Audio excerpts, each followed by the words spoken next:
जिस प्रकार शेषनाग पर्वत वन सहित संपूर्ण पृथ्वी के आधार हैं, उसी प्रकार संपूर्ण योग तंत्रों की आधार कुंडली है। कुंडलिनी सर्प के समान टेढ़ी मेढ़ी आकार वाली बताई गई है। उस कुंडलिनी शक्ति को जिसने जागृत कर लिया वह मुक्त हो गया। साधारण अवस्था में ये कुंडलिनी सोई हुई अवस्था में रहती है तथा सुषुम्ना के मुख को बंद किए होती है। इसका उदाहरण एक ऐसी सर्पिणी के समान दिया जा सकता है जो 3.5 लपेटे खाए अपनी पूंछ को मुंह में दबाए शंकु के आकार में सो रही है। ये इतनी सूक्ष्म है कि इसको स्थूल आंखों से देखा ही नहीं जा सकता, केवल योगाभ्यास के द्वारा अनुभव किया जा सकता है। योगियों का कहना है कि इसका रंग लाल है और वह विद्युत के कणों से भरी हुई है। नमस्कार प्यारे दर्शकों, बहुत बहुत स्वागत है आप सभी का भारत क्वेस्ट यूट्यूब चैनल में। गेरंड संहिता में कुंडलिनी को आत्मशक्ति, दिव्य शक्ति एवं परम देवी कहा गया है।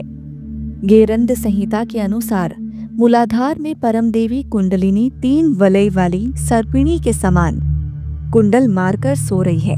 जो मनुष्य इस कुंडलिनी शक्ति को पूर्ण रूप से अनुभव कर पाता है वही सच्चा योगी है।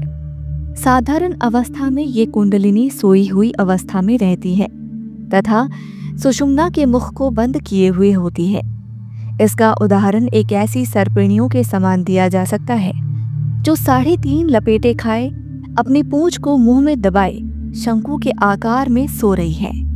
योग विज्ञान के अनुसार कुंडलिनी सारे संसार की आधारभूत तथा मानव शरीर में स्थित जीवन अग्नि है। शास्त्रों में इसे ब्राह्मी शक्ति कहा गया है। ये शक्ति जीव के बंधन एवं मोक्ष का कारण है।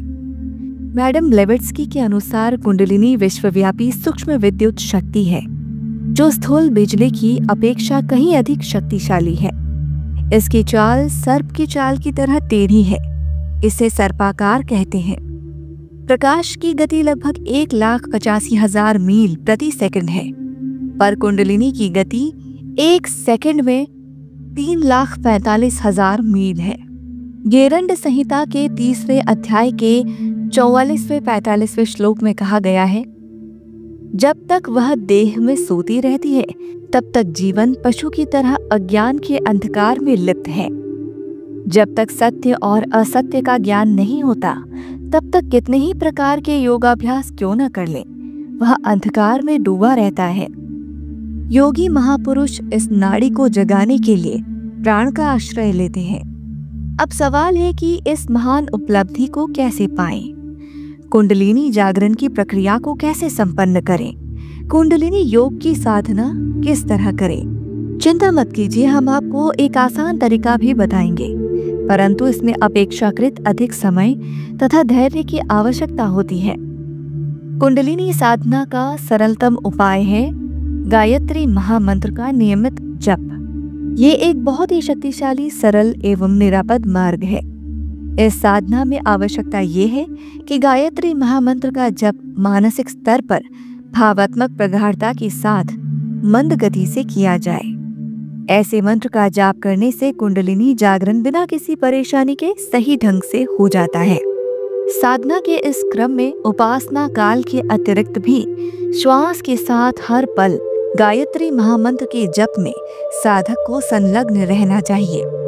कुंडलिनी जागरण की इस साधना को और अधिक तीव्र एवं प्रखर बनाने के लिए गायत्री महामंत्र के जप के साथ तप के अनुबंधों का होना आवश्यक है। ध्यान रहे कि तपस्या शुद्धिकरण की एक प्रक्रिया है। उसे ठंडे पानी अथवा कड़ी धूप में खड़े रहने जैसी अन्य हरकतें मानकर भ्रमित नहीं होना चाहिए। यदि प्रातःकालीन कई घंटे गायत्री महामंत्र की साधना की जाए तो कुंडलिनी शक्ति के जागरण के संकेत साधक को मिलने लगते हैं।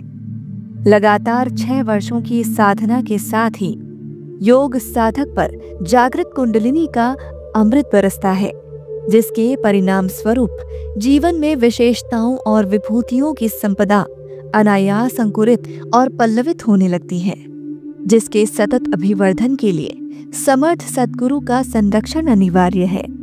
गुरु की शरण मिल जाए तो कुंडली जागृत करना और भी सरल हो जाएगा। गुरु शिष्य परंपरा में जो शक्तिपात दीक्षा का विधान है उसके अनुसार गुरु अपनी शक्ति से कुंडलिनी को चेतन करके ऊपर को चलाते हैं। गुरु का इस शक्ति पर पूर्ण प्रभुत्व होता है, इसीलिए वह उस गुरु के आदेश के अनुसार चलती है, क्योंकि यह सहस्त्रार में स्थित परम सत्ता की पराशक्ति है। अतः यह मात्र गुरु का आदेश मानती है। जब गुरु कृपा रूपी शक्तिपात दीक्षा से कुंडलिनी जागृत हो जाती है तो वह साधक का शरीर, प्राण, मन और बुद्धि अपने स्वायत्त ही अधीन कर लेती है। कुंडलिनी जागरण न केवल आपके भौतिक जीवन को बेहतर करती है, बल्कि आध्यात्मिक जीवन भी एक अलग स्तर पर ले जाती है। आंतरिक शक्ति, शांति और सकारात्मकता को बढ़ाती है। तो वीडियो कैसी लगी, अपने विचार हमें कमेंट बॉक्स में बताएं।